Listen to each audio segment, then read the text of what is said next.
I'm Alex Moore on behalf of That Nerd Show, sitting here at the Zaza Hotel, talking about the film The Peanut Butter Falcon with co-directors Tyler Nilson and Michael Schwartz. Woo!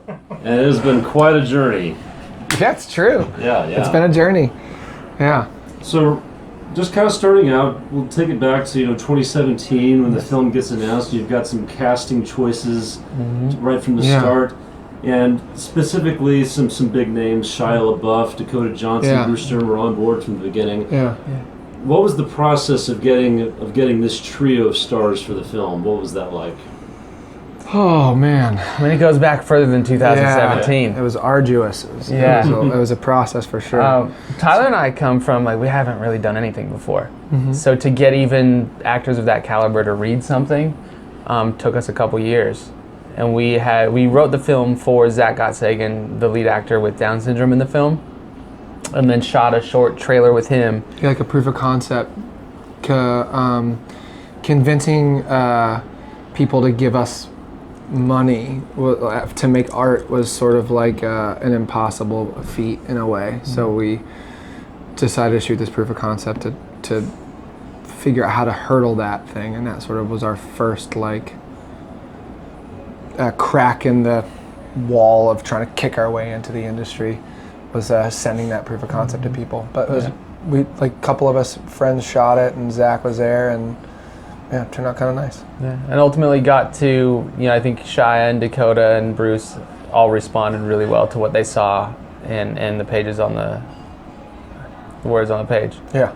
And or the pages on the word, whatever. On the word. Sorry, we're so intense. We've been flying. We just ate lunch, and this is actually our first kind of press junket. This is the first thing we've ever done. Be soft with us. I've seen these. I watch these things, but I've never done it before. Yeah, it is weird because I'm sitting here, I'm like, are other people nervous? Because I'm almost a little nervous right now because I don't know what's going to happen. Yeah. Well, we'll have some nerdy questions for you at the end. Specifically for our outlet. I'm down for nerd questions. Yeah. Except for writing code, I don't know how to answer those questions. I don't know what other questions. It's funny because the word nerd is so broad. I'm like, well, what's the nerdiest question what is it? I don't, because I'm a film nerd. I love movies. Yeah, we've covered pretty much everything that you can imagine. TV shows, movie, gaming. We've let it all hang out for years. We have a lot of fun with that. We're always intrigued by the answers we get because we get something different from everybody. Yeah. The best kind, of course, is when we get surprise answers they weren't expecting. So that's kind of what we live for. All right. So, I'll look to take you left when you're looking to go right. Yeah, of course. Yeah. That's part of the fun of it. Yeah.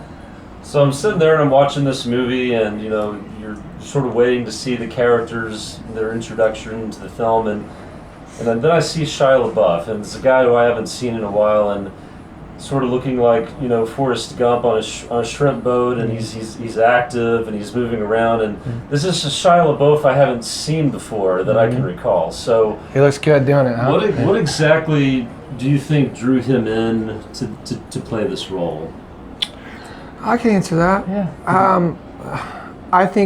I think the script, I think the proof of concept did it. And I think that Mike and I really tried to cultivate a feeling in the script, and that came from a really honest, truthful place where we could all come and express cathartically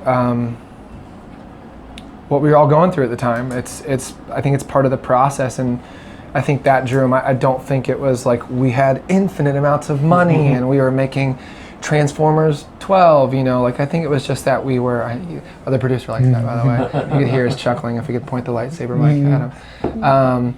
I think it was, we were sort of, I don't want to say down and out, but we were kind of down and out dudes trying to do our best to make a film for our friend, and I think that energy resonated through the script and through the proof of concept, and that would be my guess as to why he signed on.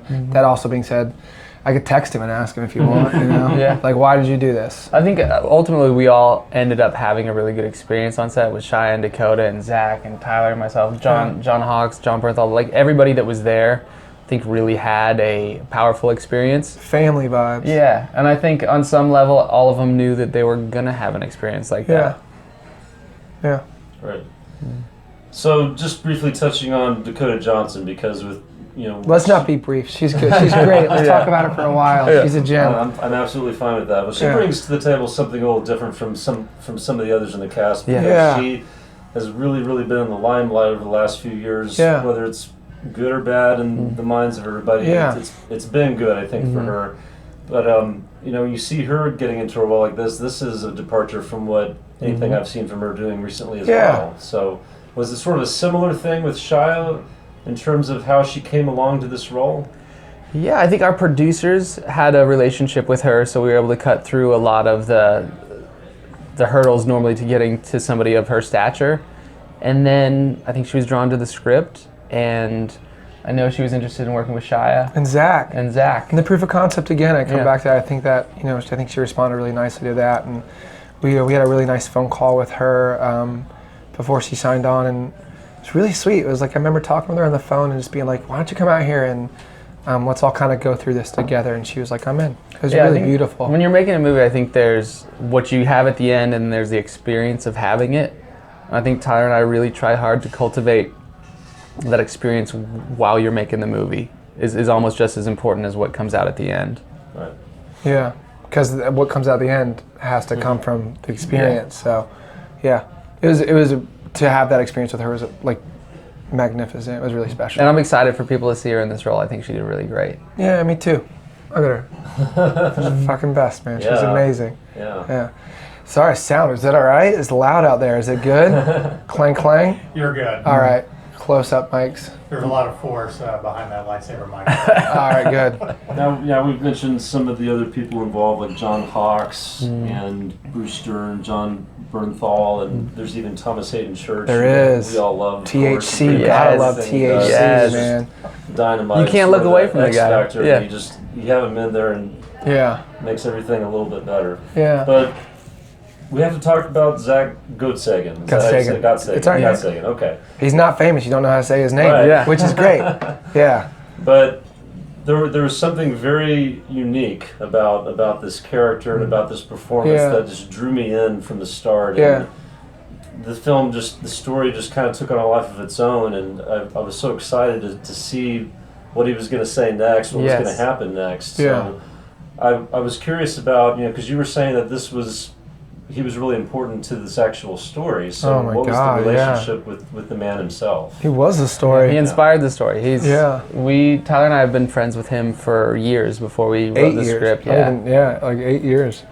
And everything that's in there is inspired by him in some way. I mean, he really likes wrestling. Yeah. He's a great swimmer. So we were able to use that in the story. Yeah. We met him at a camp for people with disabilities, and I don't know how to speak about that very PC wise, but we met him at this camp for people with and without disabilities. We're all hanging out, and we were doing like an acting thing, like a workshop short film thing, and he was so fantastic and so engaging and so present with his performances. And we ended up talking to him quite a bit and becoming really close friends with him, and he expressed a desire to be a famous actor. And as a group, we all we had a discussion with him. We're like, probably statistically speaking, it's you being like starring in a feature film. I don't want to say won't happen, but at the same time, it's stats. And he had really sweet. And he was like, let's all do it together. And Mike was like... And he'd been studying acting since he says since he was 3 months old. And most of his life went to a theater high school, went to a theater college. Performance art, So he had the talent, and I think he just needed the venue. Yeah. And he asked us to provide that venue for him. Yeah. So he sat down and he wrote a script. Spent like a year building the venue and creating a script that we thought could highlight his strengths as best as possible, and show Zack in the best light possible. And Zack is one of the most empathetic, kind, loving humans I've ever met. He's funny. He's funny. He's unpredictable. He's a born entertainer. Yeah. So we just kind of created the dance floor for him to do what he does almost every day in life. So there were probably some situations where, you know, you've got something in the script, but maybe he had a contribution or something to kind of make it a little different. Yeah. So you're just kind of rolling with it with each scene, I guess. Completely. Yeah, he's a great improviser, and I think our whole cast is really good. When you know the material, you can take side routes. So I think Shia and Zack would play a lot in scenes.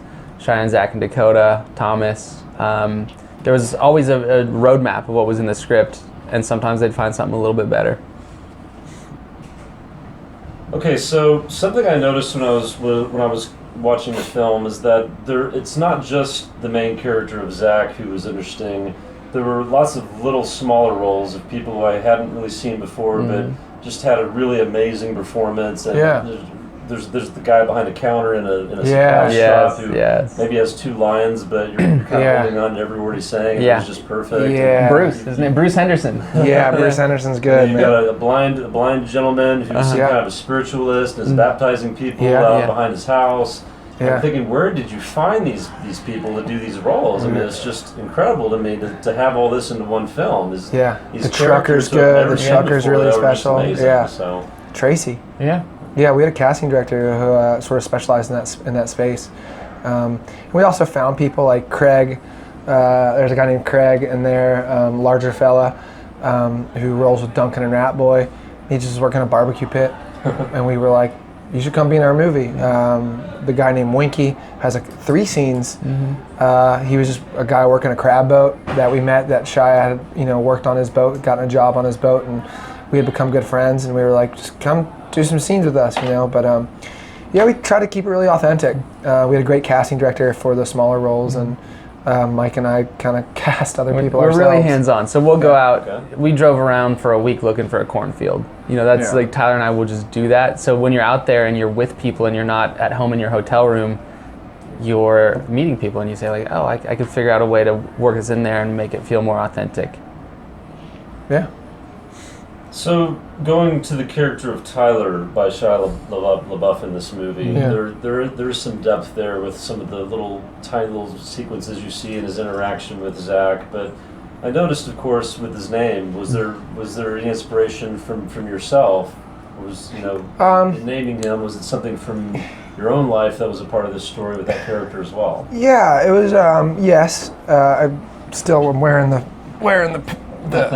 shorts that the wardrobe girl got. Where did you get it in? Yeah, it was. We never thought we would get money to make this. We were going to try to make it for, kickstart it and get $10,000, and we couldn't get $10. So we always thought that I would have to be in it, and Mike would have to run camera and edit, and that's the background Mike comes from, and I come from a bit more in front of the camera. And we did the proof of concept again to come back to it. We did that proof of concept. And it started to kind of catch fire in a way that we didn't expect, and then we realized we had an opportunity to make it bigger than $10,000. We were going to make it for almost $20,000. No, we just saw an opportunity to make it bigger, and Mike and I had seen like this really wonderful Shia music video that Shia did, and we're really the one where he's dancing in the birdcage. If you've seen this one, it's really special. A really cathartic performance, and I think he such a special human and is so gifted, and also is in the zeitgeist. Everyone knows about him in their own way, and has their own opinion on him, and we wanted to really use that to help this character. But no, the reason we kept the name, I asked him, I was like, do you want to change the name? And he was like, no, not at all. I was like, okay. But that being said, in some ways I kind of wish we had changed the name, because this question, first time, but it'll probably come up more, and egotistically I'm sort of like, but... Before we run out of time, I want to narrow it down to about 3 questions. About Huckleberry Finn, the book, the soundtrack, and then we'll get to the nerdy questions. Yeah. And you guys, my apologies if we were running slow. We can No, you're fine. We can go over too. Yeah. No, you do this a long time. You kind of get a sense of when they're going to be in here. Like, got it. Thank you guys. For sure. We got a friend out there who's waiting. He's going to want to talk wrestling with you because he's cool. wrestling. We'll leave that to him. Him to deal with that. So when he comes in, we're going to be like, we already talked wrestling. Sorry. Here's what we don't talk about wrestling. That's Fight Club. Wrestling is Fight Club. So when we were younger and in school, we still were reading some of these classics, such as Mark Twain's Huck Finn. Yeah. Yes. And I don't recall Huck Finn necessarily being brought up, but I know that Mark Twain was brought up. Yeah. There definitely does seem to be a little bit of a connection. Oh, hell in the yeah, character man. development, the way the story unfolds. So I mean, great stories. Like when I see an old book cover, and I don't know if you guys had this, but when I was in school, you'd get to order books at school, and they'd come once a month. Yeah. And there's book fairs. You had the book fair. Book fairs. The book and fairs. The thing that would bring the thing outside, Yeah, like a a trailer, and you'd cart go of in books. and you'd be like, I want this one, and yeah. So I think Tyler and I are both really connected to storybook, and there's sort of a timelessness that feels, even when we were growing up in the 80s, you were still like reading books, and Mark Twain was classic then, but there's a feeling that I think books have, and I think we wanted Let's use the word nostalgia. Nostalgia. We'll use our fingers like this and look up in the air like nostalgia. And we wanted some of that in the film. And then also Tyler grew up in the Outer Banks where the film is set, and there's just naturally a lot of overlap there with the boats and the characters. Yeah. excellent. Yeah, I wanted to feel classic. Yeah, and- definitely works. Now, music takes on its own life in every film. A lot of good hip hop in here, huh? A lot of good hip hop in this movie. It had a There's unique- no hip hop in the movie. Somebody out there is going like, the fuck? Hip hop?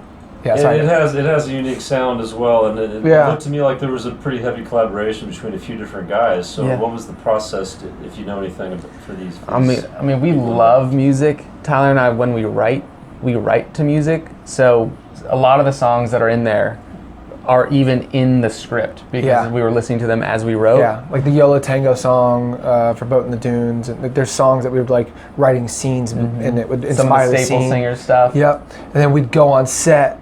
There was a PA who had a boombox, and we would like just play the song on repeat. And then we would just play the song on repeat while we were getting ready for the scene, and then stop the song and then shoot the scene. So, I mean, I'll jump in real quick. Yeah, please. Because then we also had Zack Dawes and Jonathan Sadoff wrote a lot of the score. Yeah. So we wrangled some of the guys from Punch Brothers. Yeah, with Jason. Old Crow Medicine Show collaborators. What was his name? Came into that one song. Chance McCoy. Chance McCoy came into this one song that's so special, and they're using it in the trailer too. Uh-huh. And I really like that guy. He's really special. And also, we wrote the end song with our buddy Parker. Yeah. It was a big familial vibe, man. It was really cool. I think, and Tyler says this a lot, I think there's a lot of people, a lot of overlap between people that make music and people who make movies. And I think this one you always want to bring in. We're such fans of music that we were able to bring in a lot of people that we're really big fans of. Chance McCoy crushed it. So there's definitely, I think, hopefully we'll see more of this between everybody who was involved in this, because that's I'm sorry, guys. I love it. So that's exciting to see that unfold. Yeah. So what's our nerdy question? So we always end all of our interviews on a very, very nerdy question. Yes. Yeah. Okay. And the question is, if you could have a weapon of choice or a superpower from the nerd universe, anything to fight the forces of evil. Oh wait, it has to be to fight the forces of evil, because I was Or like, if you all wanted right. to be evil, you could go either way. I mean, just recreationally, I've always wanted to that's fly. what I'm saying. I'm like, I've always wanted to fly. If I have to make this thing applicable somehow, then it has to. But I'm like, can I just do anything I want? and is like, being able to play any song on piano a superpower? yeah, Because I'd like that too. yeah. Okay, so wait, what's the question? Sorry, I Yeah, interrupted no, you. that's fine. And the answer is yes to that question. Yes. Because if you've ever watched the series Lucifer, that's pretty much how he gets women. Yeah. So yeah, it's a superpower. Okay. But no, it's Any superpower or a any. weapon of choice within the nerd universe to fight the forces of evil. What would you choose for yourself? Well, it's funny because I have an answer. It's like not super PG, but I'm not gonna bring it up. It's one of the things I want to talk about, but I want to, like, 4 years, like, why did I say that? That was the dumbest thing I could ever said. We'll edit that out, or hopefully you will. Please edit that out. My superpower is to deflect the question to Mike. It's really to be super. Yeah, we gotta wrap it up. I'm sorry. Give us another minute. There's some important shit happening in here right now.